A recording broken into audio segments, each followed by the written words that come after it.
Welcome to Silent Queen's Reckoning. I'm so glad you could join us today. Now let's dive right into the story. Chapter 1. The other woman poured red wine over Amelia Grant's white dress and waited for her to scream. Amelia did not. She stood in the center of the Meridian Club ballroom, wine dripping from her collarbone to the silk bodice, one hand still holding a crystal glass of water, her expression so calm that the room seemed to lose balance around her. 200 guests had turned to watch. The orchestra faltered. A waiter froze with a tray of champagne. Someone near the auction table whispered, "Oh my God," with the hungry softness of a person who would retell the scene before midnight. Across from Amelia, Serena Vale lifted her chin.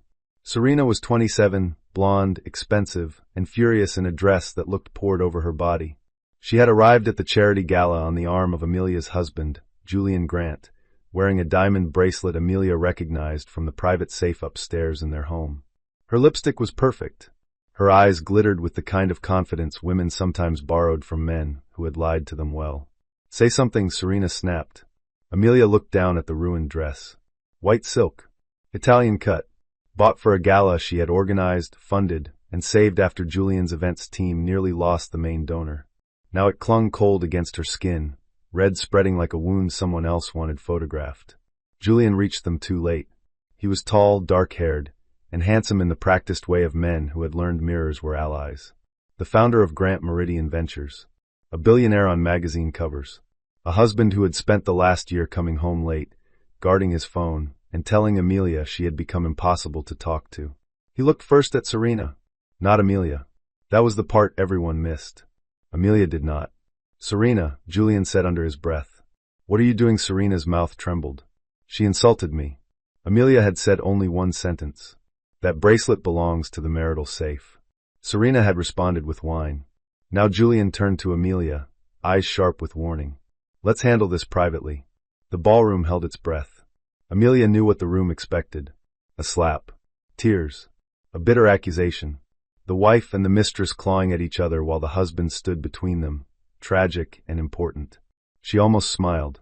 That was the scene Julian needed. For months, he had been building a story. Amelia was cold. Amelia was controlling. Amelia made him miserable. Serena understood him. Serena was warmth, youth, freedom, proof that Julian Grant could still inspire devotion instead of scrutiny. If Amelia screamed tonight, he would finally have an audience for his version. So she set down her glass.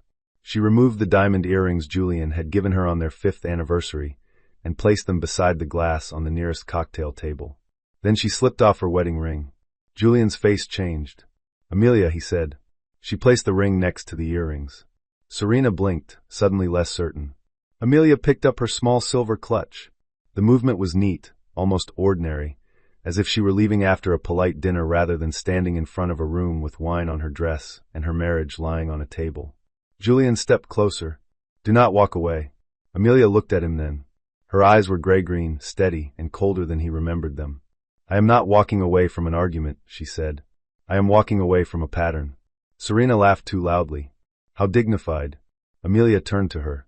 She did not raise her voice. "Keep the bracelet for now. You will need to explain it later." The laughter died from Serena's face. Julian reached for Amelia's arm. She moved before he touched her, just enough to make the failed gesture visible. "Do not," she said. The single word landed harder than a slap. Julian's hand dropped. Amelia walked toward the ballroom doors, wine trailing in dark drops across the polished floor. No one stopped her. People moved aside because money taught them instinct, and something about Amelia in that moment felt more dangerous than humiliation. At the entrance, she paused only once. Not to look back at Julian, not to look at Serena. She looked at the auction screen, where the name Grant Meridian Foundation glowed above the evening's pledge total. Most of that money was not Julian's. He had forgotten that. Amelia stepped into the elevator, pressed the lobby button, and opened her phone. She called her attorney first. "Daniel," she said, voice even. "Activate the separation protocol." Then she called the one person Julian feared more than any judge. "Mother," Amelia said when Victoria Ashbourne answered. "Julian made his affair public tonight." There was a short silence. Then Victoria said, "Did you throw the wine back?" "No." "Good. Silk washes poorly, but evidence travels well." Amelia looked at her reflection in the elevator doors. A woman in a ruined white dress stared back at her, calm enough to be mistaken for broken by anyone careless. I am done protecting his pride, she said. Victoria's voice softened. Then come home. Chapter 2. Amelia had not been born Amelia Grant. That was the first thing Julian's world always forgot. Before the marriage, before the charity boards, before she learned to stand beside her husband in photographs with one hand resting lightly on his arm, she was Amelia Ashbourne, only daughter of Victoria Ashbourne, founder of Ashbourne Strategic Holdings. The Ashbourne name did not appear often in lifestyle magazines because Victoria considered publicity a tax paid by insecure money. But in boardrooms, restructuring negotiations, distressed credit markets, and private infrastructure deals, Ashbourne meant one thing: patient control.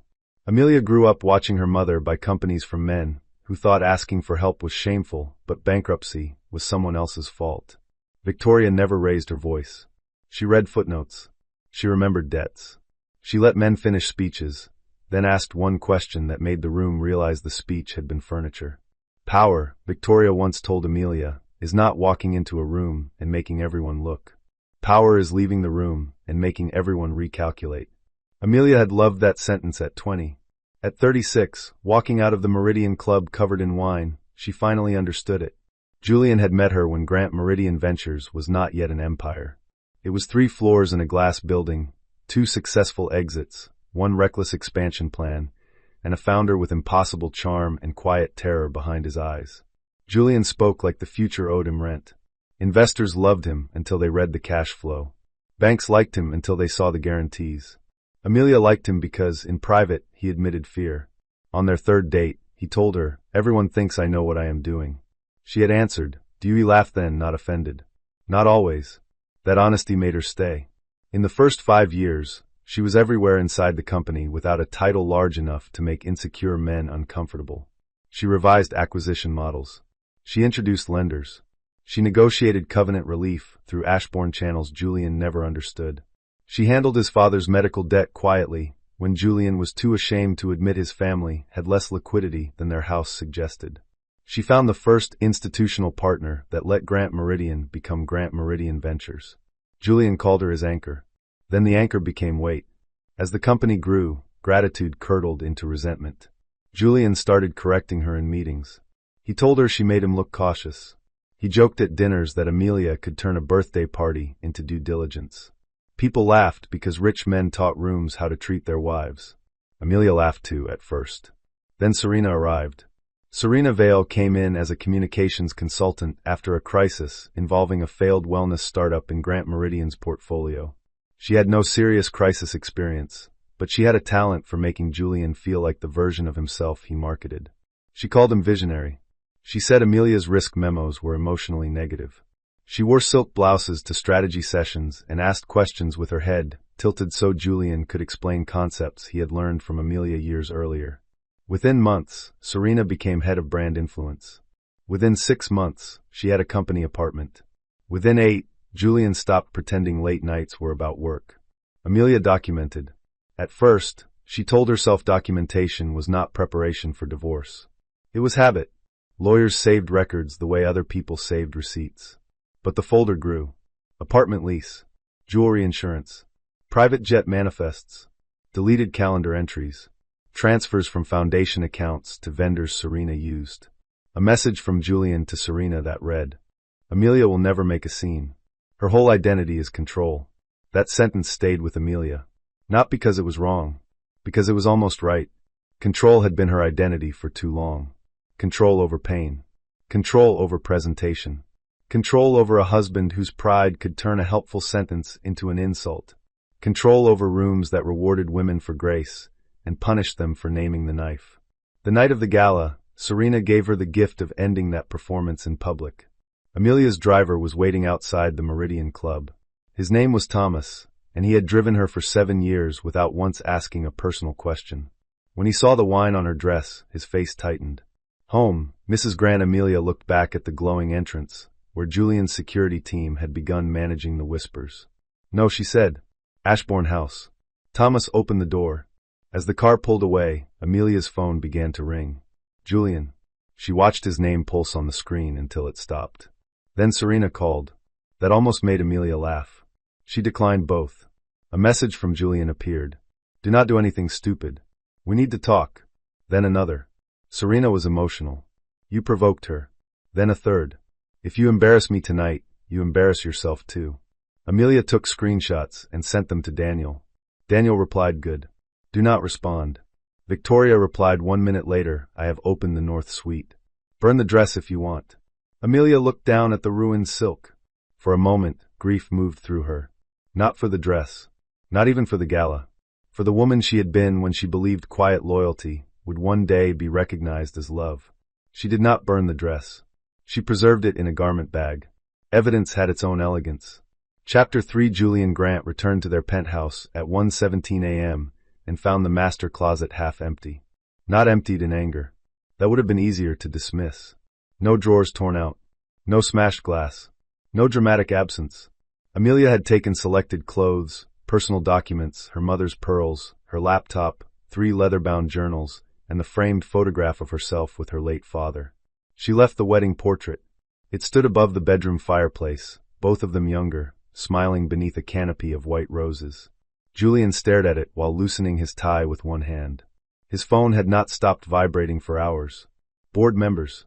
Donors. His mother. Serena. Reporters pretending to ask about the charity pledge, while implying they had seen the wine video, already spreading through private groups. At the gala, he had contained the room. Barely. Serena cried in the powder room, while Julian's chief of staff cleaned the donor list. The auction continued because rich people could step over a dead marriage if the dessert course was good enough. Julian gave a speech about resilience and children, and several guests praised his composure afterward while staring at the red trail Amelia had left on the floor. He told himself Amelia would come home. She did not. Now the penthouse felt staged, waiting for a verdict. He walked into his study and poured whiskey. The first glass went down too fast. The second stayed untouched as he noticed the folder on his desk. Plain cream folder. No note. His name written in Amelia's handwriting. Julian opened it. Inside was a single page. Separation protocol initiated. All communication through counsel. Preserve all financial, personal, company, foundation, travel, gift, apartment, and communications records related to Serena Vale. Do not enter any residence controlled by Ashbourne entities. Do not contact Amelia directly except in writing and through counsel. Below that, in Amelia's hand, one sentence: you wanted me to make a scene. I made a record instead. Julian crumpled the page before he could stop himself. Then he smoothed it out again because even angry, he knew better than to destroy a legal notice from Amelia. His phone rang. Serena. He answered. Not now. Are you with her? Serena demanded. Her voice was thick from crying, but underneath the tears was anger. Serena did not like being treated as a problem after being displayed as a prize. No. She humiliated me. Julian closed his eyes. Serena, you threw wine on my wife in front of 200 people. Because she called me a thief. She said the bracelet came from the marital safe. It was a gift. Julian said nothing. The bracelet had been a gift. That was true in the emotional sense and dangerous in every other sense. It had belonged to Amelia's anniversary collection, a private suite of jewelry insured under joint property. Julian had given it to Serena after a weekend in Aspen, because she said she hated feeling hidden. He had told himself Amelia would not notice. Amelia noticed everything. Julian, Serena said, voice softening, you said you were done with her. I am. Then why does she still have this much power over you? He opened his eyes.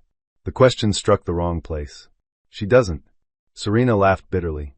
She walked out, and you chased her with your eyes like she took the floor with her. Julian gripped the phone. Be careful. No, you be careful. You promised me that after tonight people would understand. You said she would show everyone how cold and cruel she was. Instead she looked like a saint, and I looked crazy. Julian did not answer. Because she was right. That was the unbearable part. Amelia had not defended herself, and somehow that had defended her better than any speech. Serena continued, what happens now? I handle it. How? I said I handle it. He ended the call. At 2 a.m, Julian called his personal attorney, Peter Lang. Peter answered in a voice that suggested he had already seen messages. Julian. Amelia initiated separation. I assumed. I need to control the narrative.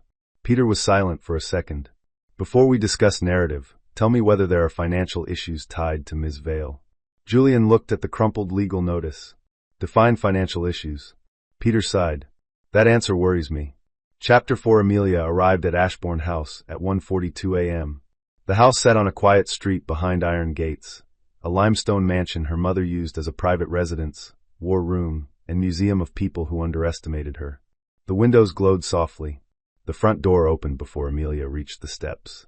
Victoria Ashbourne stood in the doorway in a black silk robe, silver hair loose over one shoulder, face unpainted and alert. At 64, she still looked like a woman who could bankrupt a man with a pleasant lunch. She saw the dress. Her mouth tightened. "Do you want sympathy first or strategy?" Amelia stepped inside. "Strategy." "Good. Sympathy after tea." The north suite had been prepared, fire lit, bath drawn, fresh clothes laid out. But Amelia went first to the private office beside the library. Victoria followed. So did Daniel Rook, who had arrived before her and was already reviewing printed documents with his reading glasses low on his nose. Daniel had represented Ashbourne interests for 20 years. He had watched Amelia marry Julian and had said at the time, "He has charm. Charm is not collateral." Amelia had called him cynical. He had answered, "I bill by the correction." Now he looked at the wine-soaked dress and said nothing. Kindness from Daniel often arrived as silence. Amelia placed the garment bag over a chair. "Preserve this." Daniel nodded. "Already arranged." Victoria poured tea. "Tell us exactly." Amelia did. She described Serena's entrance with Julian. The bracelet. The remark. The wine. Julian's first look going to Serena. The warning not to make a scene. The way guests watched as if the ballroom had become a theater. Victoria's face remained calm until Amelia said Serena wore the Ashbourne sapphire bracelet. Then her hand stopped above the teapot. "Your father's bracelet, yes." Daniel muttered, "That was ambitious." The bracelet had belonged to Amelia's father, not as jewelry he wore, but as the first major gift he bought Victoria after closing a deal that saved Ashbourne from a hostile lender. He died when Amelia was 24, and Victoria later gave the bracelet to her daughter on her wedding day. Julian knew that. He had given it to Serena anyway. Victoria set down the teapot with care. "I want it back." "So do I." Daniel opened a folder. "We will seek immediate return of marital and separate property." The bracelet is separate. The earrings and ring were marital gifts, but leaving them publicly may help. Amelia sat. What has Julian exposed potentially more than he realizes? Daniel turned the first page. Serena's apartment lease is under a Grant Meridian subsidiary. I know. Her compensation appears inflated. I know. Foundation funds moved through the Children's Gala vendor network and ended at a media consultancy tied to Serena. Amelia looked up. I suspected. Confirmed tonight. Victoria leaned back. Julian used foundation money, Daniel said. Preliminarily, yes. Amelia closed her eyes briefly. The foundation mattered to her. It funded school clinics, domestic abuse legal aid, and recovery housing. It was not a vanity project. It existed because Amelia had insisted Grant Meridian could not claim civic virtue while investing in companies that treated people as numbers. Julian used to tease her for caring too much. Now he had let Serena's brand campaign feed on that money. Victoria said, "We separate the foundation from him immediately." Daniel nodded. Already drafted. But there is more. He slid another document across the table. Amelia read the header. Ashbourne Strategic Holdings and Grant Meridian Ventures, convertible preferred instrument, side letter provisions. She knew the document well. 5 years earlier, Julian needed capital for his largest acquisition, Meridian Health Systems. Banks considered the deal too risky. Amelia arranged financing through Ashbourne Strategic, disguised through several institutional partners to protect both sides from gossip. The instrument included conversion rights if Julian engaged in misconduct that materially harmed foundation interests, misused restricted funds, or attempted to transfer strategic assets during marital dissolution without disclosure. Julian had signed it. He had called it boilerplate. Julian never feared boilerplate until it became teeth. Daniel tapped the page. If foundation misuse is confirmed, Ashbourne can trigger review. Victoria looked at Amelia. Not conversion yet. No, Amelia said. Not yet. Daniel studied her. What do you want? Amelia looked toward the garment bag. The ruined dress hung there like a quiet witness. She could ask for divorce. She could ask for money. She could ask for the bracelet. Those were simple. But Julian had built his entire identity around one thing: pride. The pride of being the self-made founder, the visionary, the man who saved companies, the husband whose wife was elegant but secondary. He feared poverty less than pity. He feared legal loss less than public proof that Amelia had been the structure beneath him. She did not want to destroy him out of spite. She wanted him unable to keep using her silence as scaffolding. I want the foundation protected, she said. I want my separate property returned. I want Serena's benefits audited. I want the board informed before Julian can call me unstable. And I want every asset he thinks proves his independence traced back to the woman he told everyone was cold. Victoria smiled faintly. There she is, her mother said. Not triumph. Recognition. Chapter 5. By morning, the wine video had reached every person Julian wanted to impress. It was only 12 seconds long. Serena throwing wine. Amelia standing still. Julian rushing over. Amelia removing her ring. No audio at first, then a second version appeared with sound. Do not walk away, Julian said. I am not walking away from an argument, Amelia replied.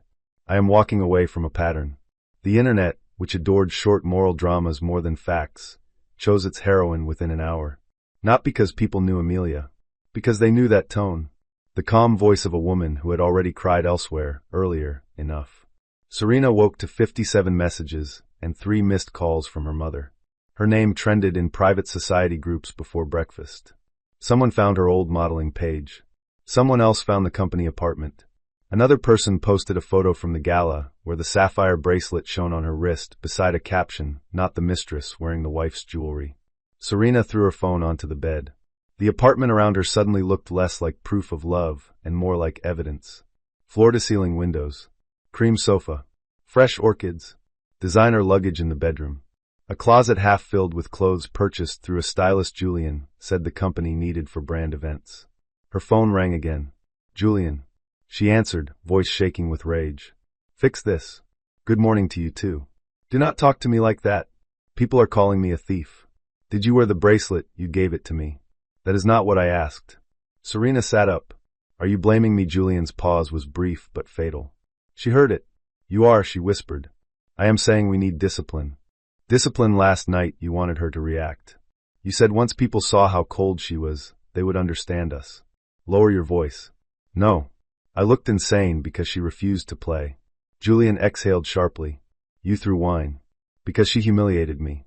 Because you lost control. Serena went silent. There it was. The shift from chosen woman to liability. Julian continued, softer now. Listen. Stay out of sight for a few days. Do not post. Do not call anyone. Let me handle Amelia. Handle her how privately? Serena laughed, small and bitter. You still think she will protect you. She will protect herself. Maybe those are not different anymore. He did not answer. When the call ended, Serena walked to the bathroom and looked at herself in the mirror. Without gala lighting, she looked tired.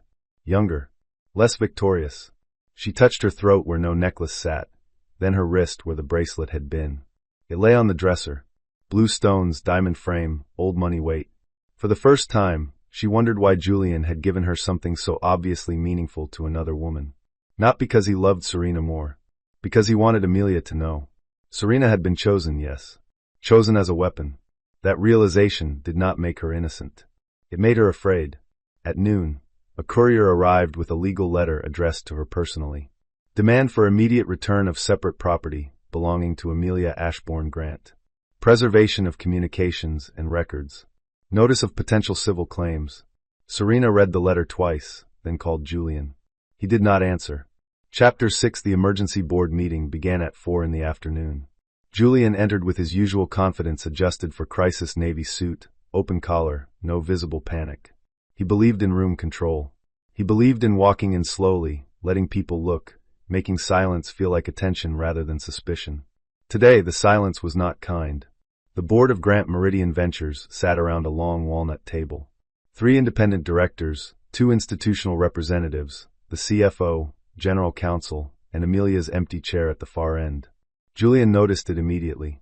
Amelia had never been a formal officer, but she held a board observer seat tied to the Ashbourne financing instrument. Julian had always treated the chair as symbolic, a courtesy, a way to appease his wife and her discreet money. Now the empty chair looked less symbolic. It looked armed. Julian sat at the head of the table. Let's begin. The independent chair, Helena Cross, did not smile. We are waiting for Mrs. Grant. This is a company matter. Yes, Helena said. That is why we are waiting. Julian's jaw tightened. At 4:03, Amelia entered. The room changed. She wore a black tailored suit, her hair pulled back, no jewelry except her father's signet ring on her right hand. If anyone expected the wine-stained woman from the video, they were disappointed. She looked rested, precise, and far more dangerous than anger. Daniel Rook entered behind her. Julia Mercer, forensic accountant, followed with a laptop. Julian stood. Amelia. She did not look at him as a wife. She looked at him as a risk. Julian. She took the observer chair. Helena opened the meeting. We are here because of potential misconduct involving company resources, foundation funds, executive benefits, and reputational exposure. Julian leaned back. Let's be clear. This meeting exists because my wife and I had a private incident last night. Amelia's face did not change. Daniel said, the incident was public. The misconduct predates it. Julian turned to him. You do not run my board. Helena interrupted. No, I do. That landed. The CFO looked down at his papers. Helena continued, Mr. Grant, you will have time to respond. First, we need preliminary findings. Julia Mercer connected her laptop. The screen lit up. Serena Vale Benefits Summary. Julian felt heat rise in his neck. Julia spoke with the calm brutality of numbers. Over the past 14 months, Ms. Vale received compensation, housing, travel, vendor services, jewelry insurance, stylist fees, and consulting-related payments totaling approximately $19.4 million in direct and indirect benefits. One director whispered, 19. Julian said, Serena led major brand recovery work. Julia clicked to the next slide. Her original contract was for $300,000 annually. Scope expanded to include personal apartment expenses, luxury travel unrelated to documented business activity, private wardrobe services, and payments to a media consultancy owned by her former roommate. The room went still. Amelia looked at the screen, not Julian. That irritated him more than accusation. General counsel cleared his throat. Some of these may have legitimate explanations. Julia nodded. That is why we recommend preservation and independent review. Helena turned to Amelia. Mrs. Grant, you also raised foundation concerns. Amelia opened a folder. Her voice was even. The Grant Meridian Foundation's Children's Health Gala used several vendors connected to Ms. Vale's brand campaign. Preliminary review shows foundation payments routed through event production to social media placement, image consulting, and donor relations packages that do not appear to benefit the foundation. Julian said, that is speculative. Amelia looked at him then. The gala was for pediatric legal aid and school clinics. I know what the gala was for. Do you know one moved? Julian's eyes hardened. Careful, Amelia. She held his gaze. That warning works better in private. Helena's expression sharpened. Julian realized his mistake too late. Daniel placed a document before each director. Additionally, under the Ashbourne convertible preferred instrument and side letter, misuse of restricted foundation-adjacent funds may trigger enhanced review rights and potential conversion protections. The institutional representative, Mark Feld, sat straighter. Ashbourne can convert. Julian looked at him. In theory. Amelia corrected him. Under breach conditions. Mark turned a page. And who determines whether review begins? Daniel said. Ashbourne Strategic Holdings may initiate preliminary review unilaterally. Julian laughed once. This is absurd. Amelia is weaponizing marital conflict to interfere with company governance. Amelia said, you gave my father's bracelet to your affair partner.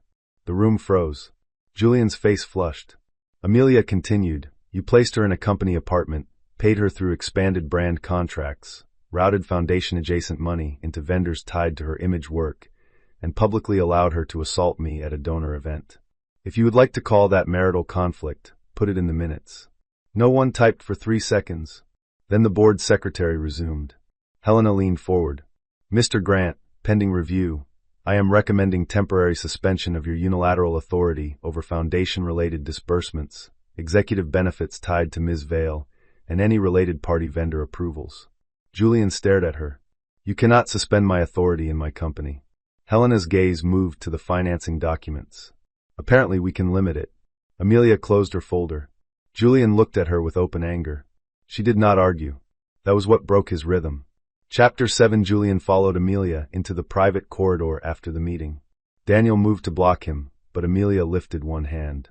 It's fine. The corridor behind the boardroom was lined with glass on one side and dark wood on the other. Below, Manhattan glowed in late afternoon light. It was the kind of view Julian used to sell confidence to investors. Today it watched him lose it. What do you want? He demanded. Amelia stopped near the elevator. That question is late. Money control public sympathy, my bracelet. His face tightened. Of course, he said bitterly. The bracelet. It was my father's. He looked away. For a moment, the anger thinned.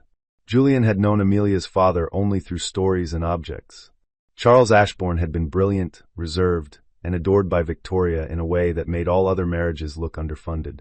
The sapphire bracelet had mattered. Julian knew that. He had known when he took it from the safe. I was angry, he said.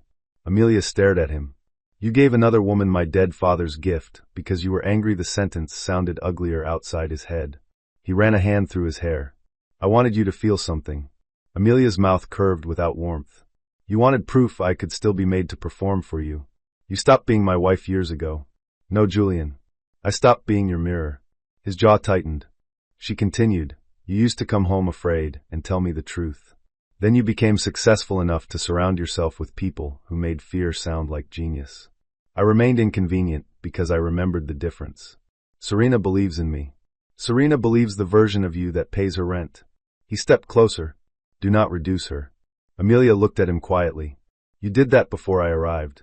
The words hit harder because they held no jealousy. Julian lowered his voice. She loves me. Perhaps. You don't believe that I believe she loves what you made her feel. Chosen. Elevated. Powerful. That is not nothing. It is also not a foundation for truth. He laughed harshly. And what did you love for a moment? Amelia's face changed. Not much. Just enough for him to see the wound under the law.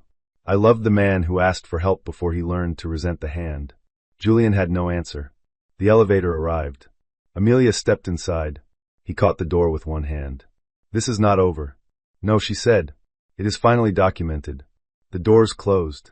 Julian stood in the corridor until his reflection in the glass became unbearable. Chapter 8. Serena returned the bracelet through counsel. That was smart. She also sent a letter. That was less smart. Amelia read it in Daniel's office 2 days later, while Julia reviewed vendor files across the table. Mrs. Grant, I am returning the bracelet because I was unaware of its history. Julian told me it was a gift he was free to give. I regret that the gala became emotional, but I will not accept being portrayed as a thief. Your marriage was already over. Julian said you both understood that. I hope we can avoid further harm. Serena Vale. Amelia placed the letter down. Julia looked up. Thoughts she apologizes to her reputation. Common disease. Daniel opened the velvet case. The sapphire bracelet lay inside, cleaned and polished, innocent in the way objects could be after people used them badly. Amelia touched the edge of the case, but not the stones. She remembered her father fastening it around Victoria's wrist when Amelia was small. Victoria laughing. Charles saying, blue suits you when you are about to win. Later, on Amelia's wedding day, Victoria had clasped it around Amelia's wrist and said, take beauty, but keep your teeth. Amelia had smiled then, not understanding she would need both. Have it inspected, she said. Then put it in the Ashbourne vault. Daniel nodded. Julia turned her laptop. We have a problem. Only one, a useful one. The screen showed payments from the Foundation Gala vendor network. Several routed through an entity called Lumen Reach. Lumen Reach was owned by Natalie Cross, Serena's former roommate. Its invoices described donor engagement strategy, social amplification, and post-event emotional positioning. Emotional positioning, Amelia repeated. Julia's eyes were dry. Apparently expensive feelings. How much? 3.8 million from Foundation-adjacent vendor pools, plus another 2 million from Grant Meridian brand accounts. Daniel leaned in. Can we tie approvals? Julia clicked once. Julian Grant. Serena Vale. 2 digital approvals. Amelia stared at the screen. 3.8 million meant legal aid clinics delayed. School health vans underfunded. Domestic abuse intake attorneys cut from the budget Serena had praised in speeches. The room grew very quiet. Daniel said, Amelia. She closed the laptop gently. Initiate foundation separation. Daniel's eyebrows lifted. Public, yes. That escalates. Good. Within 6 hours, the Grant Meridian Foundation announced an independent governance review, suspension of all payments to Lumen Reach, and temporary removal of Julian Grant from Foundation Disbursement Authority. The statement was restrained. The effect was not. Reporters began asking why a Billionaire's affair partner had approval authority connected to a children's health gala. Donors demanded answers. The board scheduled another emergency session. Julian sent Amelia one message at 11:48 p.m. You are trying to ruin me. She answered for the first time since the gala. No. I stopped preventing it. Chapter 9. Serena understood the difference between romance and liability when a reporter appeared outside her apartment. Ms. Vale, did you approve payments from a children's foundation to your friend's media company? The question hit her in the face as she stepped from the building in sunglasses and a beige coat. She turned back, but another reporter stood near the door. Did Julian Grant give you Amelia Grant's family bracelet? Were you living in a company apartment? Did you throw wine on Mrs. Grant? Because she confronted you. Serena pushed through without answering, hands shaking. Her driver was late. Her phone would not stop ringing. Natalie Cross had called 9 times. Julian had called once. Once. She got into the car and locked the door. Inside, she finally answered Natalie. What did you do? Natalie shouted. Serena flinched. What did I do? My company is frozen. My accounts are under review. I had nothing to do with your wine drama. You invoiced the foundation. Because you told me Julian approved it. He did. Then why are lawyers asking me whether services were delivered? Serena closed her eyes. Were they silence? That answered enough. Natalie's voice turned sharp. Do not put this on me. You wanted a campaign. You wanted everyone to see you as more than the mistress. I created positioning. Emotional positioning. Do not mock the wording. You approved it. Serena ended the call. Her driver glanced at her in the mirror. Where to, ma'am? She almost said Julian's office. Then she remembered his single call. My lawyer, she said. An hour later, sitting in a conference room that smelled like coffee and printer toner, Serena told the first complete truth she had told in months. Julian said the marriage was over. Julian said Amelia knew. Julian said the apartment was part of her compensation. Julian gave her the bracelet and told her not to worry about its origin. Julian wanted the gala to make the relationship impossible to deny. Julian said if Amelia reacted badly, the board would see she was unstable. Her lawyer, Priya's son, listened without expression. Priya was known for representing women who discovered too late that powerful men liked contracts more than promises. When Serena finished, Priya said, You participated in harming his wife. Serena's eyes filled. I know. You also exposed yourself legally. I know. Good. Knowing is where useful begins. Serena looked down at her hands. Am I going to prison? That depends on the documents, the money, and how quickly you stop lying for someone who is already deciding how much to blame you. Serena's throat tightened. He loves me, she said, but it sounded like a question trying to hide in a statement. Priya did not soften. Maybe. But love is not a defense to wire transfers. By evening, Serena agreed to cooperate with the foundation review. Julian found out at 8:06 p.m. His first text to her was, What the hell did you tell them? Serena stared at the message. For months, she had waited for proof that she mattered more than Amelia. Now she had it. She mattered enough to blame. Chapter 10. Victoria Ashbourne hosted dinner 4 nights after the gala. Not a social dinner. An Ashbourne dinner, which meant the food was excellent, the wine untouched until documents were reviewed, and every guest understood the evening had a purpose. Amelia sat at the long dining table with Victoria, Daniel, Julia, Rowan Pierce from Ashbourne Strategic, and Helena Cross, who attended in her capacity as independent chair, and looked mildly amused by the fact that Victoria had placed her under a portrait of Amelia's father. Rowan Pierce was a quiet man with dark hair and the calm of someone who had never needed to speak first. He had structured the original Ashbourne investment into Grant Meridian and understood every lever Julian had ignored. We have 3 options, Rowan said. Amelia folded her hands. Go on. First, limited governance correction. Julian retains operational control. Foundation activity is separated. Serena's benefits are clawed back where possible, and Ashbourne receives enhanced reporting.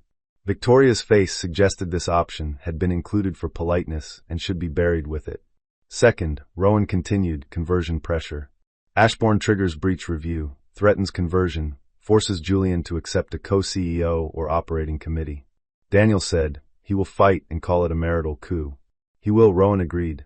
Which brings us to option 3. Julia turned a page. Amelia already knew. Sale. Not of everything. Grant Meridian Ventures was complex. Some assets were healthy, others over-leveraged, a few sentimental but worthless. But its crown asset, Meridian Health Systems, the network Julian called his defining acquisition, could be sold to a strategic buyer under conditions that protected clinics, employees, and foundation partnerships. Without Meridian Health, Julian's empire would still exist. His pride would not. Rowan placed the buyer profile before her. Northbridge Health Infrastructure. CEO Malcolm Reyes. Offer premium valuation, contingent on governance cleanup and removal of compromised foundation channels. Amelia knew Malcolm. He had tried to buy Meridian Health before Julian outbid him with Ashbourne-backed financing and a speech about visionary care. Malcolm did not forget assets he wanted. He is ready, she asked. Rowan nodded. He never stopped being ready. Victoria looked at Amelia. This is the part where I remind you that revenge is expensive if poorly structured. Amelia looked at her mother. And if well-structured, Victoria's mouth curved. Often tax efficient. Helena coughed into her napkin. Daniel leaned forward. If we pursue a sale, Julian will claim you are destroying his company because of an affair. Would that be credible to some? At first.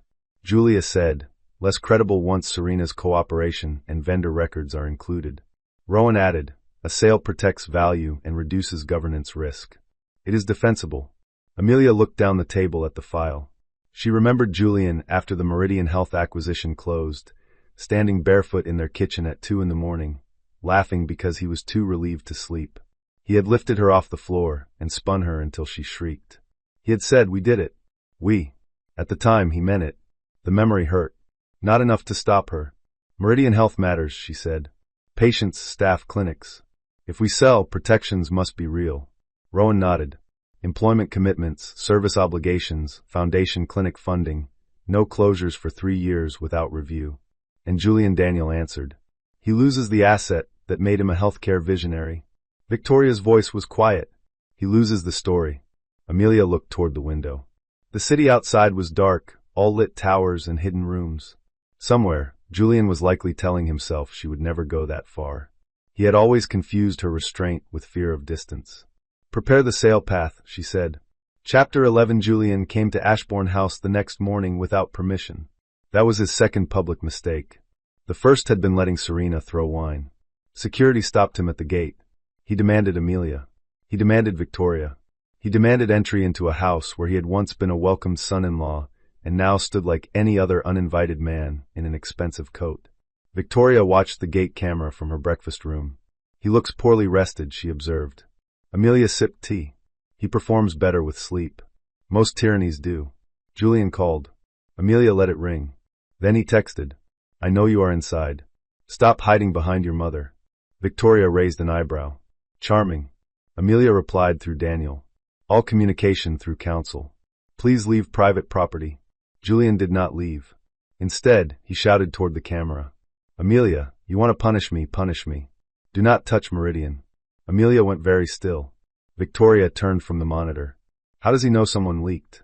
Daniel arrived within 30 minutes, already on the phone. By noon, they knew the source. A junior banker from Halden Reed had bragged to a friend that Ashbourne was exploring a sale of Meridian Health. The friend worked in Julian's investor relations circle. Pride traveled faster than confidentiality when fed wine and fear. Julian left the gate after reporters began gathering. But the leak changed the schedule. By 2 p.m., Grant Meridian's share price wobbled. By 3, employees were panicking. By 4, Julian called an all-hands video meeting.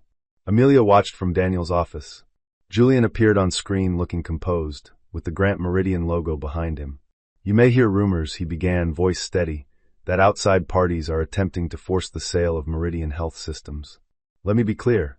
Grant Meridian will not be dismantled because of personal disputes or opportunistic financing pressure. Amelia heard the phrase personal disputes and felt something inside her cool. Julian continued, this company was built by vision, courage, and loyalty. I will not allow anyone, including those who once stood beside us, to undermine that. Those who once stood beside us. Amelia almost admired the wording. He had turned her into a former ally in one sentence.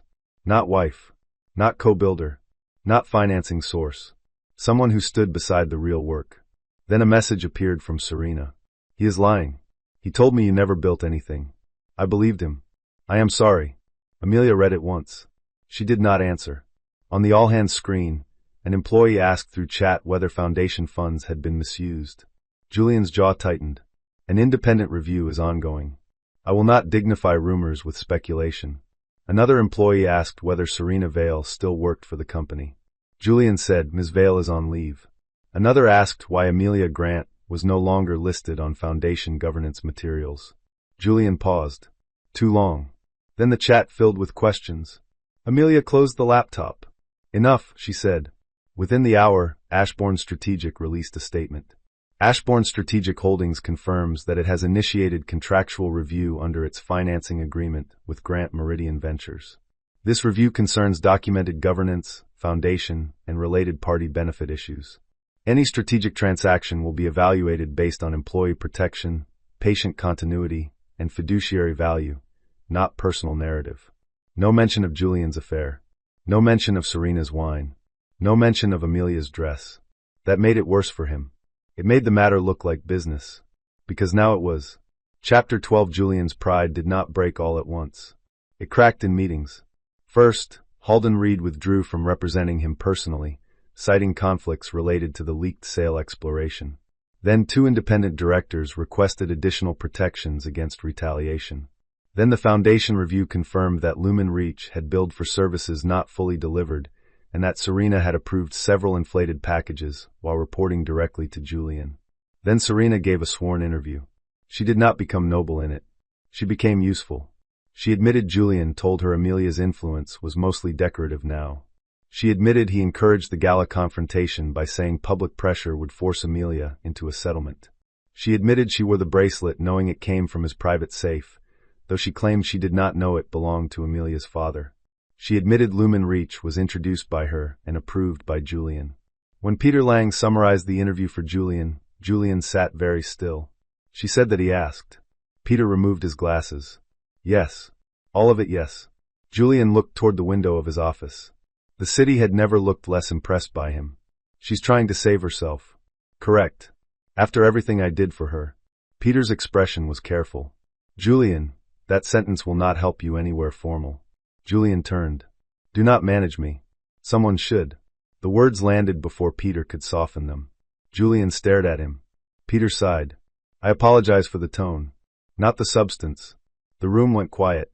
Julian sat back, suddenly exhausted. Amelia put you up to this, no? Everyone suddenly sounds like her. Perhaps because she was saying things others avoided. Julian laughed without humor. You too. Peter did not answer. That was answer enough. By Friday, the special committee recommended entering exclusive talks with Northbridge Health Infrastructure for the Meridian Health sale. Julian opposed it with every tool left to him. He called investors. He called journalists. He called old friends who owed him favors and discovered favors had shorter shelf lives than admiration. He tried to rally employees with a memo about fighting for the company's soul.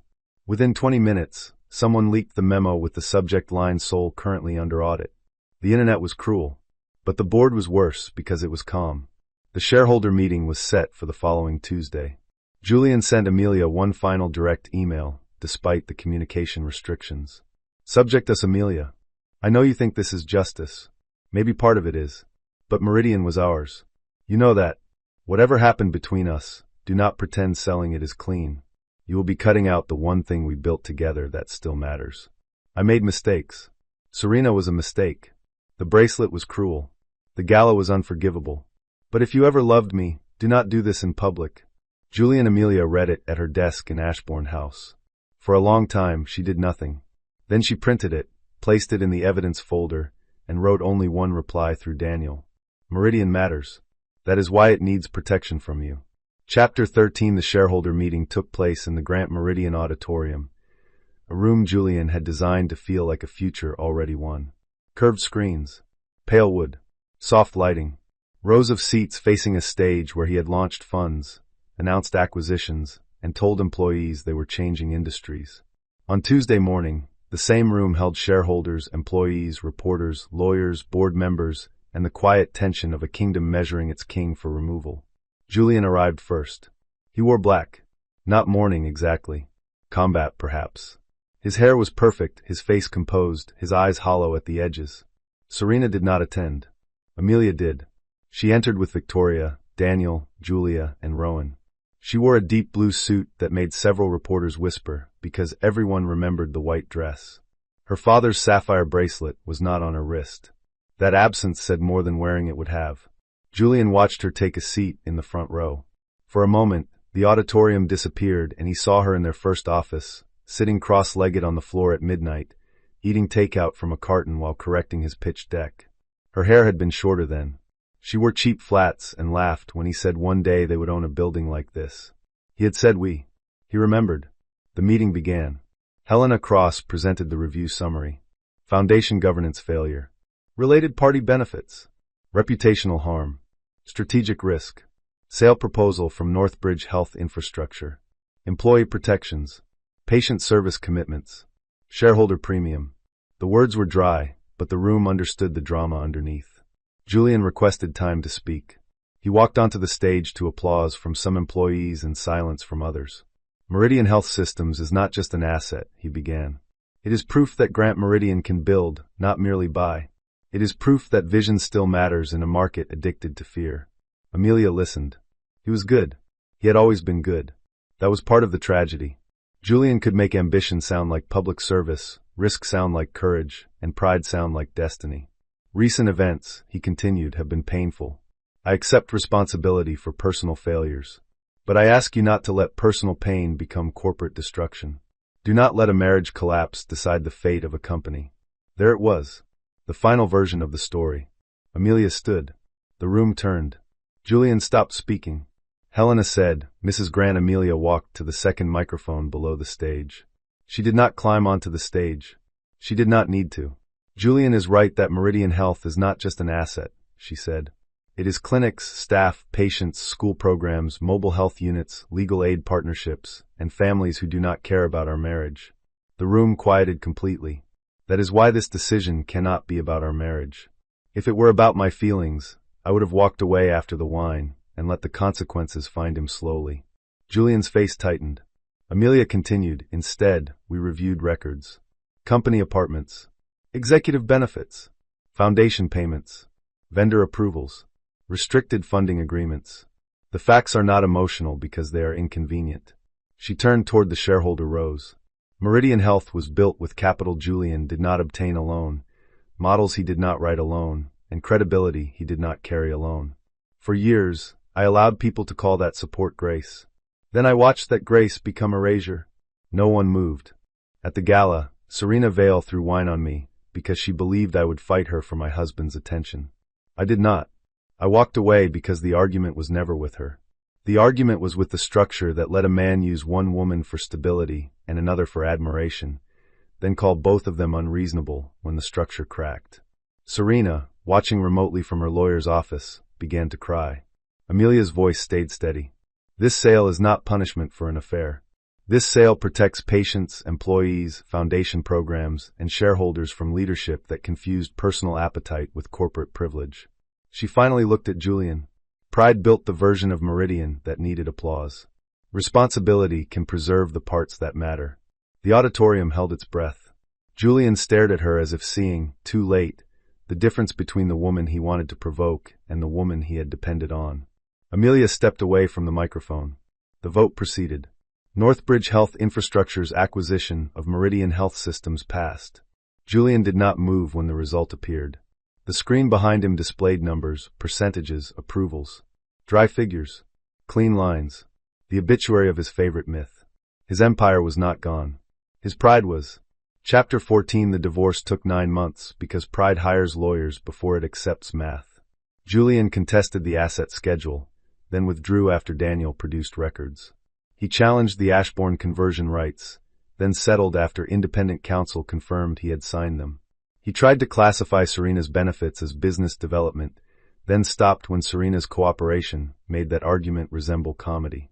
He requested privacy around the bracelet, and Amelia granted it only after the bracelet was returned, inspected, and placed back in the Ashbourne vault. The foundation separated cleanly. Amelia became chair of the restructured Ashbourne Grant Children's Fund, though she removed Grant from the name 6 months later with board approval. Julian did not fight that. Perhaps he had learned. Perhaps he was tired. Perhaps both. Serena left New York for Chicago. Before leaving, she sent Amelia one final letter. Mrs. Grant, I have rewritten this too many times. I am sorry for the wine, the bracelet, and for enjoying the idea that I had replaced you. I believed Julian's version because it made me feel chosen. That does not excuse what I did. It only explains the weakness I need to change. I returned everything I could. I know I cannot return the public humiliation. I hope the foundation survives us all. Serena Amelia read it twice. Then she wrote back, Ms. Vale, the foundation will survive because it is no longer built around people who need humiliation to feel powerful. I hope you build a life that does not require another woman to disappear. Amelia Ashbourne, not Grant. She sent it without anger. That surprised her. Anger had carried her through the first months like a strong black coffee. Necessary, bitter, hot enough to keep her standing. Then one morning she woke up and realized the cup was empty. She did not miss it. Julian moved out of the penthouse first. Amelia did not want it. Too many glass walls.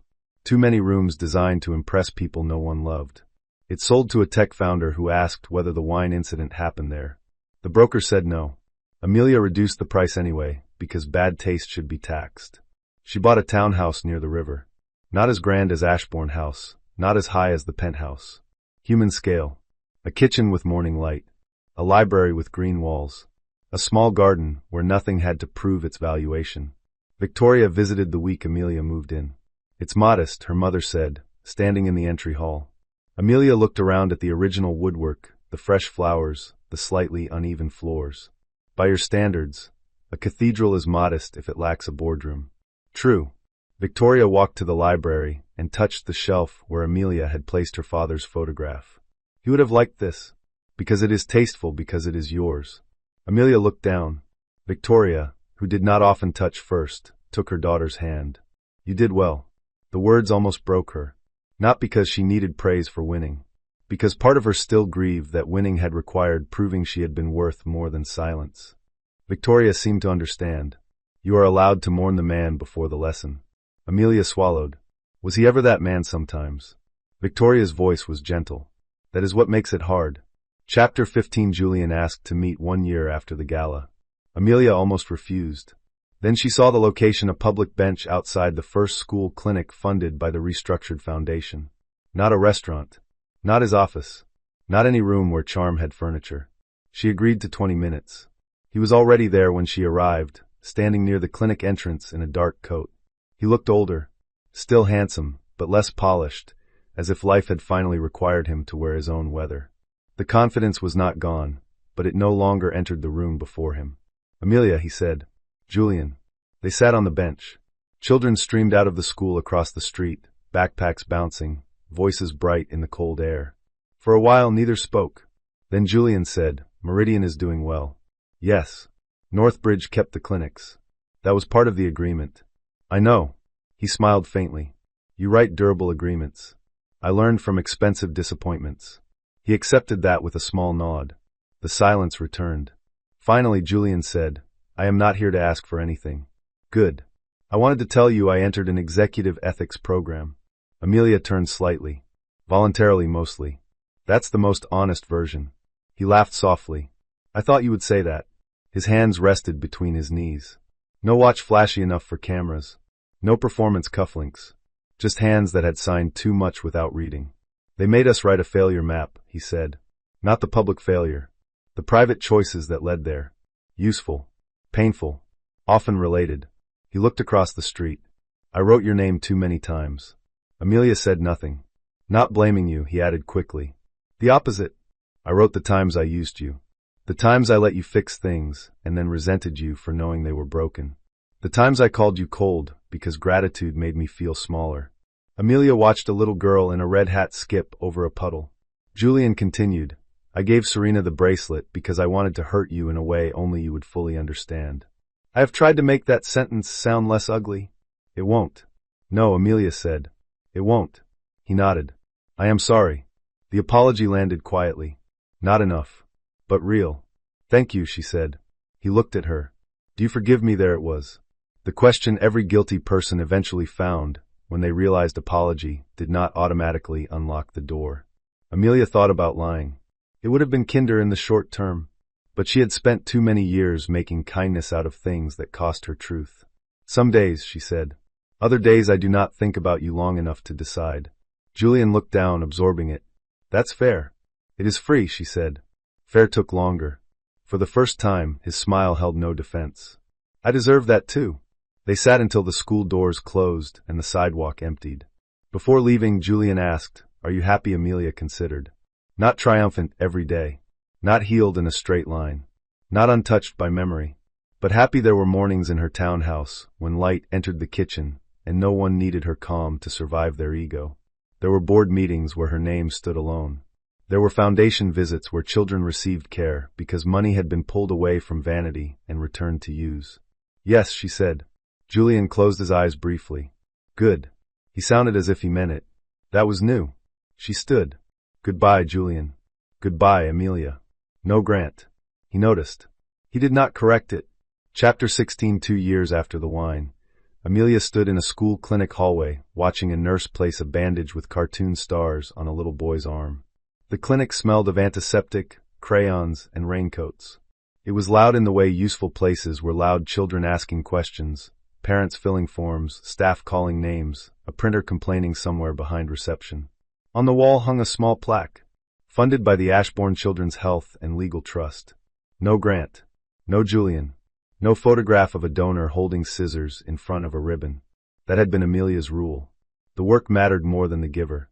Julia joined her with 2 cups of terrible coffee. I bring punishment. Amelia accepted one. Hospital coffee. School clinic coffee. Younger, same crimes. They watched the little boy show his bandage to his mother as if he had earned a medal. Julia said, Northbridge renewed the service commitment. Good. Serena's repayment agreement finalized. Good. Julian's new fund is small but not fraudulent so far. Amelia glanced at her. Julia lifted one shoulder. I monitor for entertainment. Amelia smiled. Through the clinic windows, rain streaked the glass. The world outside was gray. Inside, everything moved. That was the thing Amelia had learned about Aftermath. It was not empty. It was full of logistics. Lawyers, movers, account transfers, governance documents, awkward conversations, insomnia, new keys, old photographs, small decisions that did not feel heroic until months later when a woman realized she had built a life from them. At noon, she spoke to the clinic staff in the community room. She had not planned a speech, but the director asked, and Amelia had become better at saying yes to rooms where her voice could be useful. 2 years ago, she began. I walked out of a ballroom in a ruined dress. The room quieted. Most of them knew the story. The video still surfaced occasionally, usually captioned with dramatic music and too many exclamation marks. Amelia hated the edits but appreciated that strangers seemed to understand the refusal inside her silence. People often ask why I did not argue, she said. Why I did not shout back. Why I did not fight the woman who threw the wine. She looked around at nurses, counselors, intake attorneys, administrators, people doing practical work in an impractical world. The answer is simple. She was not the source of my erasure. She was only the person holding the glass. No one moved. I had spent years confusing restraint with love. I thought if I stayed calm enough, useful enough, elegant enough, the truth of what I contributed would eventually be seen. But dignity is not a receipt you hand someone after they finish spending you. Julia's eyes softened. Amelia continued, sometimes the most powerful thing a woman can do is not win the argument offered to her. Sometimes it is walking away from the stage someone built for her humiliation and asking who paid for the lights. A few people laughed quietly. That is what this trust does. It asks who paid, who approved, who benefits, who is being silenced, and who has been told that being calm means accepting less than truth. We cannot stop every betrayal. We can make sure fewer people have to survive one without records, counsel, and somewhere safe to go. The applause was warm, not glamorous. Better. Afterward, a young intake attorney approached her. Mrs. Ashbourne, she said, then corrected herself. Ms. Ashbourne. Sorry.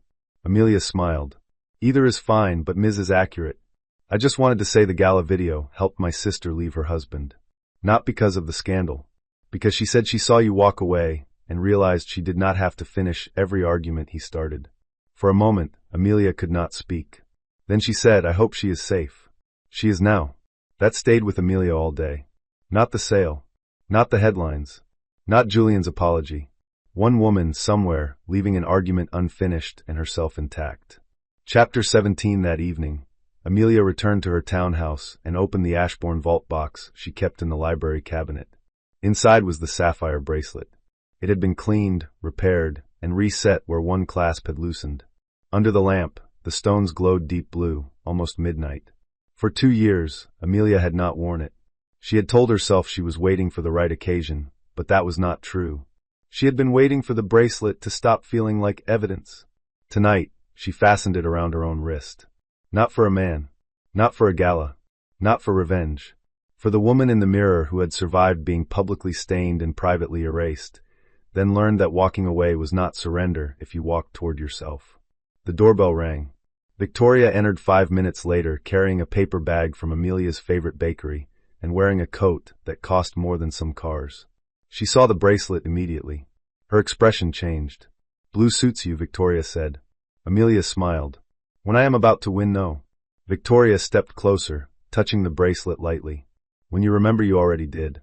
They ate pastries in the kitchen because neither woman wanted formal dinner. Rain tapped against the windows. The townhouse felt warm, ordinary, and fully Amelia's. Victoria asked, "Do you ever wish you had thrown the wine back?" Amelia considered. "For about 30 seconds every few months. Healthy. Then I remember the dry cleaning complications." Victoria laughed, a rare full laugh that made Amelia think of childhood mornings before grief had taught both of them harder languages. Later, after her mother left, Amelia stood alone in the library. On the wall hung 2 framed photographs. One of her father and Victoria at a port opening decades earlier, both young, both smiling like they had just won an argument no one else understood. The other was newer Amelia at the school clinic ribbon opening, not cutting a ribbon, but kneeling beside a child showing her a bandage. No wedding portrait. No ballroom. No wine. She did not need to erase the past. She only needed to stop letting it choose the room's best wall. Her phone buzzed. A message from Julia. "The clinic director says one of the kids named the waiting room plan Amelia." Amelia replied, "Poor plant. Give it governance rights." Julia sent back a laughing face, which Amelia tolerated because friendship deserved occasional informality. She set the phone down and looked at the rain beyond the window. 2 years earlier, Serena had waited for Amelia to scream. Julian had waited for Amelia to prove his story. The room had waited for the wife and mistress to turn pain into entertainment. Instead, Amelia walked away. At the time, people thought she left the battlefield. They did not understand she had simply refused the wrong one. The real battlefield was never Serena's glass or Julian's charm. It was the quiet place where a woman decides whether humiliation will make her smaller or sharper, whether betrayal will teach her to beg for recognition or withdraw the labor that made someone else's pride possible. Amelia touched the sapphire bracelet once. Julian had wanted to destroy her composure. He had destroyed his own myth. And Amelia, finally, did not have to hold it up. Chapter 18. The final foundation hearing took place in a room that had no chandeliers. Amelia considered that progress. The conference center belonged to a neutral law firm, all pale walls, filtered water, gray carpet, and the quiet ugliness of expensive seriousness. Around the table sat independent trustees, outside counsel, auditors, 2 representatives from donor families, Daniel, Julia, Serena with her attorney, and Julian with Peter Lang. No cameras. No champagne. No orchestra to stop when someone behaved badly. Only records. Julian arrived last. He paused when he saw Serena sitting across from Amelia instead of beside him. The old version of him would have smiled, crossed the room, and made everyone wait while he reclaimed the center. Today he simply took his seat. He looked tired. Amelia noticed and refused to reward herself for noticing.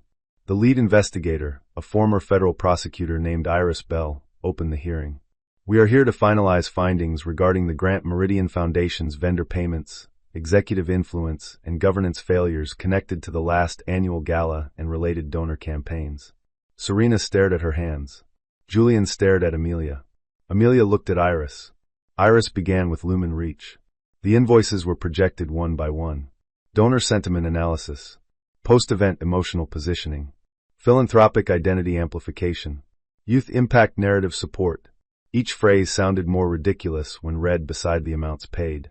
Julia presented the actual deliverables. 3 slide decks. 1 private donor email sequence copied from an earlier campaign. 2 influencer posts that never went live. 1 media placement plan focused less on the children's clinics than on Julian and Serena appearing as future-facing philanthropic leadership. 1 draft caption describing Serena as the foundation's new heart. At that phrase, Amelia saw Julian close his eyes. Good. Some sentences deserved to return to their author. Heiress turned to Serena. "Ms. Vale, did you approve these invoices?" Serena swallowed. "Yes." "Did you believe the services were worth the amounts billed?" Her attorney touched her arm. Serena nodded once, then answered. No. Julian's head turned sharply. Serena did not look at him. Heiress continued. Why did you approve them? Because Julian told me the gala needed a new public direction. Peter objected mildly. Heiress allowed the answer, but noted the objection. Serena's voice grew steadier. He said the foundation had become too associated with Amelia. He wanted donors to see that he had warmth around him, that he was not controlled by his wife. The room became very still. Amelia felt the words enter and pass through her without lodging. 2 years earlier, they would have cut deeper. Now they only explained the architecture of damage. Heiress asked, Did Mr. Grant specifically instruct you to use foundation vendors for image repositioning? Serena looked at Julian for the first time. His face was pale. Yes, she said. Peter leaned toward Julian, whispering urgently. Julian did not move. Heiress turned to him. Mr. Grant, do you dispute that he was silent long enough for denial to become visible? Then he said no. Peter closed his folder with the resigned softness of a man watching billable strategy die. Heiress continued through the record. The company apartment. The stylist. Travel that had no foundation purpose. The sapphire bracelet listed briefly as returned separate property. The gala video preserved only as context, not evidence of financial misconduct. That mattered to Amelia. The wine was humiliating. The money was structural. When it was Amelia's turn to speak, she did not stand. The foundation's work cannot depend on whether powerful people behave well, she said. That was our failure. We placed too much discretion in informal trust and too little in controls. That will not happen again. One trustee nodded. Julian looked at her. Our failure. The room shifted. Amelia turned to him. Yes. I let your name stay on disbursement authority after I knew you were using the foundation for image. I told myself oversight could wait until after the gala because children needed the funding and donors needed reassurance. I was wrong. He looked stunned. Perhaps he had expected her to blame only him. Perhaps part of him wanted that because being a villain was simpler than watching Amelia claim responsibility for the system and still remove him from it. She continued, Accountability is not less real because it includes me. But inclusion is not equivalence. You abused authority. Serena misused access. The board failed to detect it. I failed to force the issue earlier. Heiress wrote a note. Serena's eyes filled, but she did not speak. Julian's voice was quiet. Why say that Amelia met his eyes? Because the truth does not become safer when edited for my comfort. For the first time in the hearing, Julian looked away. The final recommendations were severe. Serena would repay a portion of improperly supported benefits through a structured settlement and be barred from foundation advisory work for 5 years. Lumen Reach would be referred for civil recovery. Julian would permanently lose any role in foundation governance. The foundation would be renamed and placed under independent trustees with Amelia as chair for a limited transition period. At the end, Serena approached Amelia in the hallway. Her attorney stayed nearby, but not close enough to interrupt. I know the letter was not enough, Serena said. It was a letter. Serena absorbed that. I wanted you to scream that night. I know. Not just because Julian said it would help. Because I wanted proof that I mattered enough to hurt you. Amelia looked at her. Serena's face was bare of the glossy confidence she once carried like perfume. She looked young, ashamed, and no longer useful as an enemy. You did hurt me, Amelia said. But not in the way you hoped.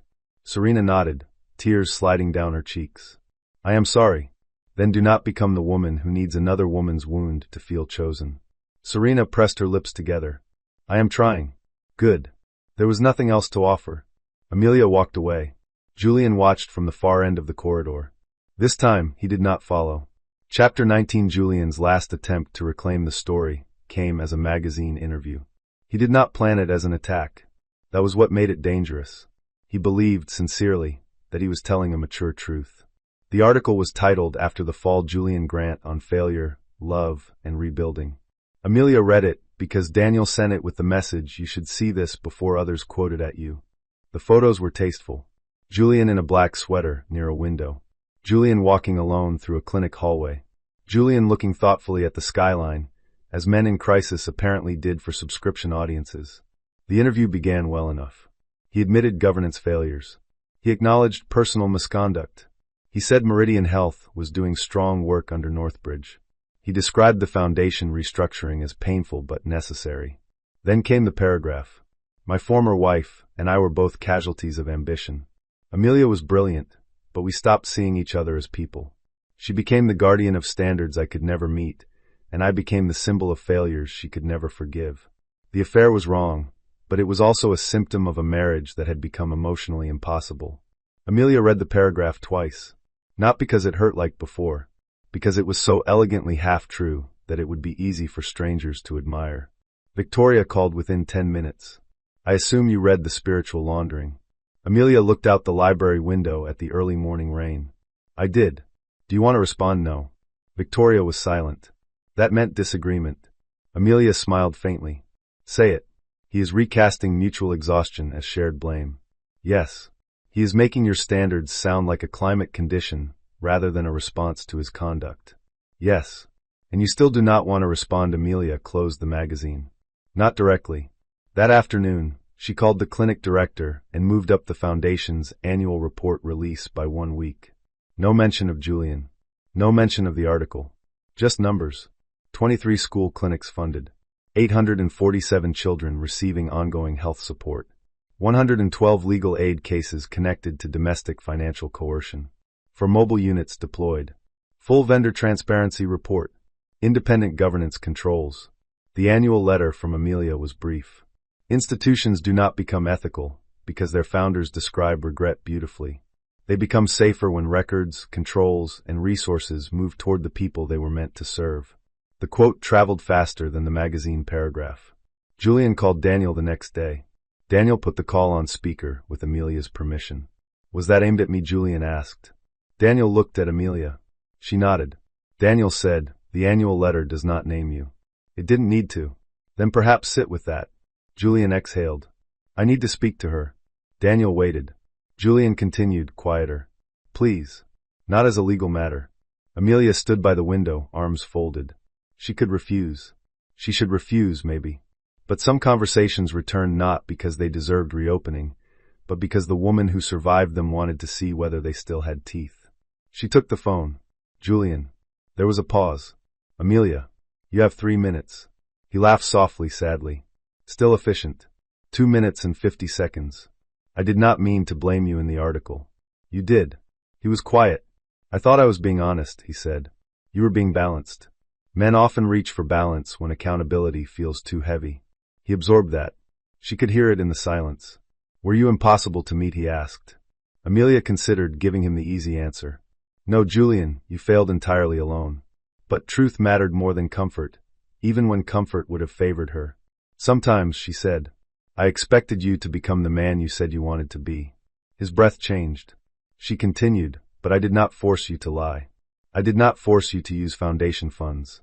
I did not force you to give Serena my father's bracelet. I did not force you to build a story where my competence became your prison. No, he said. You didn't. If you want to discuss the marriage honestly, stop trying to make betrayal sound inevitable. The line stayed quiet for several seconds. Then Julian said, I miss when you would have told me this before the world did. That sentence came close to the bone. Amelia's voice softened despite herself. I did tell you. You called it criticism. He did not answer. Your time is up, she said. Amelia. Goodbye, Julian. She returned the phone to Daniel. Her hands shook for less than a minute afterward. Then she opened the clinic expansion budget and went back to work. That, she had learned, was healing too. Chapter 20. The invitation to speak at the Women's Legal Finance Forum arrived in autumn. Amelia almost declined because the title of the panel irritated her. Grace Under Fire Lessons from Public Betrayal. Victoria read it and said, that sounds like a perfume campaign for widows. Amelia laughed for the first time all morning. The organizers changed the title after Amelia suggested one-line records, boundaries, and the cost of silence. She accepted. The forum took place in Boston, in a lecture hall filled with attorneys, founders, financial advisors, nonprofit directors, and women whose faces told Amelia they had not come for abstract lessons. They came because money and love often collided in private rooms, and too many women were taught to leave those rooms with no paperwork. Amelia stood at the lectern wearing a dark plum suit and the sapphire bracelet. She saw the bracelet catch the light as she placed her notes down. Then she closed the folder. I was asked to speak about Grace Under Fire, she began. I asked to change the title because grace is often what people praise when a woman makes her pain convenient for everyone else. The room quieted. 2 years ago, another woman threw wine on me at a gala. That is the part people remember, because it was visible. It fit into 12 seconds. It had a white dress, red wine, a husband, an affair partner, and a room full of witnesses. She looked across the audience. But most betrayals do not begin where the cameras start. They begin in unreviewed accounts, informal permissions, jokes that diminish one partner's work, private assets treated as marital favors, professional contributions renamed support, and silence rewarded until it becomes expected. Several women began taking notes. Amelia continued, I did not argue that night because the argument offered to me was too small. Wife against mistress. Woman against woman. Emotion against emotion. That frame protected the only person who needed scrutiny. She paused. So I left and followed the money. A ripple moved through the hall. Not laughter exactly. Recognition. I learned that the question is rarely, why did he choose her? The better questions are, what did he spend, what did he hide, who approved it, what story did he need you to perform? So his conduct looked reasonable. What documents did you never ask to see? Because asking felt unromantic. She saw a woman in the third row wipe under one eye. This is not cynicism, Amelia said. It is care. Records are care when someone may later deny what happened. Boundaries are care when love has become access without accountability. Walking away is care when staying would train everyone in the room to treat your humiliation as entertainment. The hall stayed silent. I used to think dignity meant not letting them see the wound. Now I think dignity means refusing to let the wound become a script someone else directs. The applause came before she finished. Amelia waited until it quieted. If you remember one thing from my story, let it be this. Do not finish every argument that is handed to you.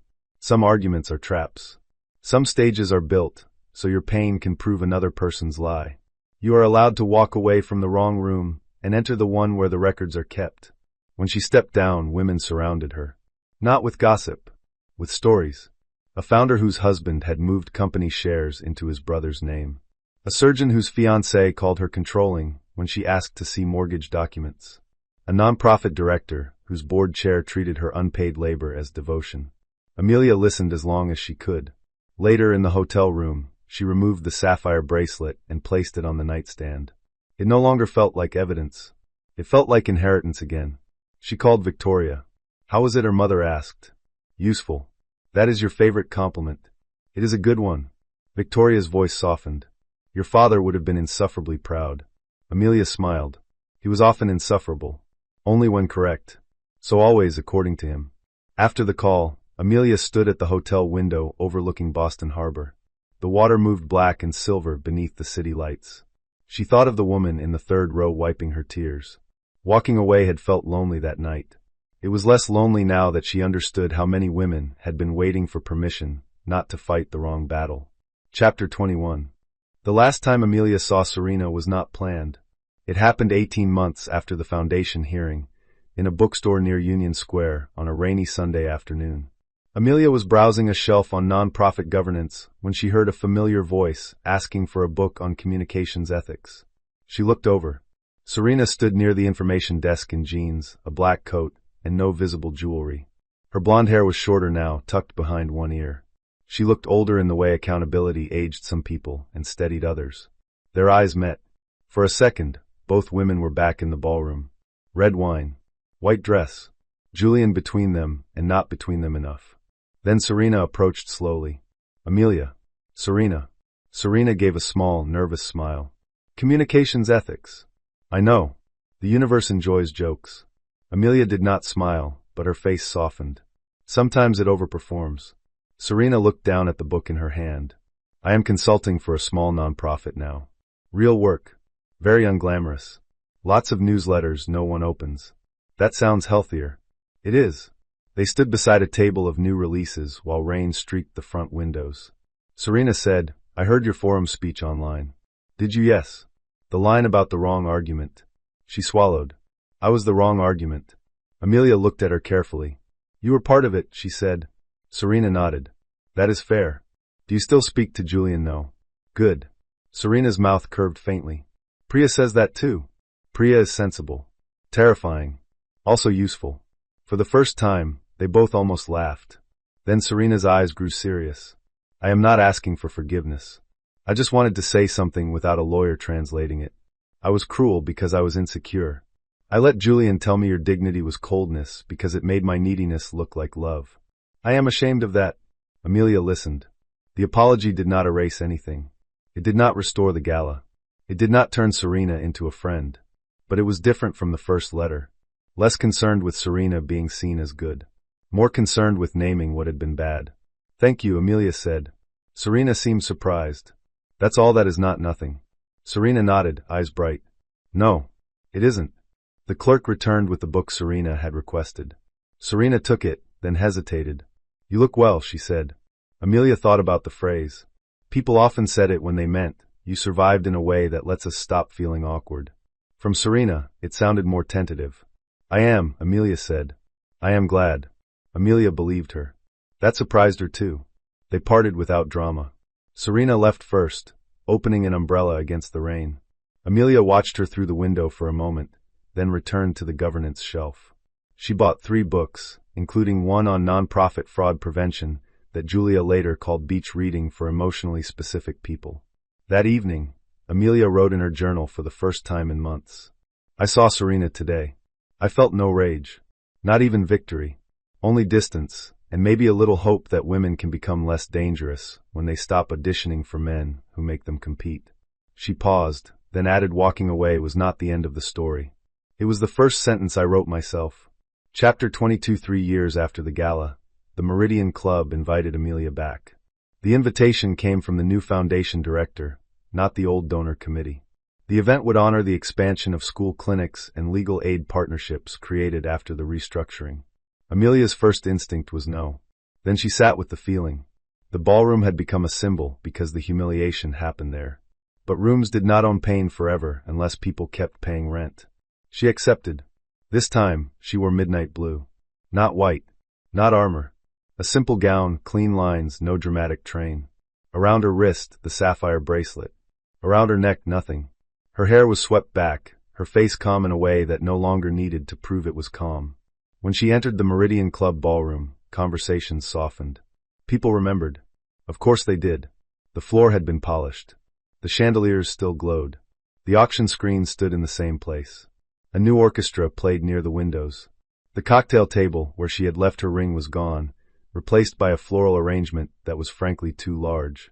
Julia appeared with 2 glasses of sparkling water. Any urge to pour this on someone, Julia asked. Not unless the flowers misbehave. They are suspicious. Amelia laughed. The evening unfolded differently.